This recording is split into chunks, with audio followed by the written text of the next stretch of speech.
Hello everyone. In this tutorial, we will show you how to create a new user in OffTrack using Okta.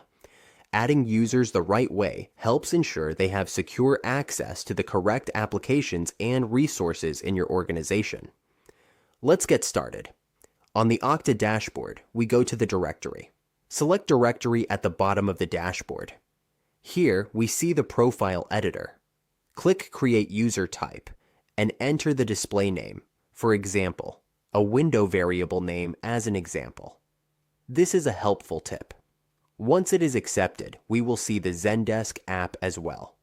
Click this option and we can review or add attributes to the user or configure them as needed. When finished, just click Save.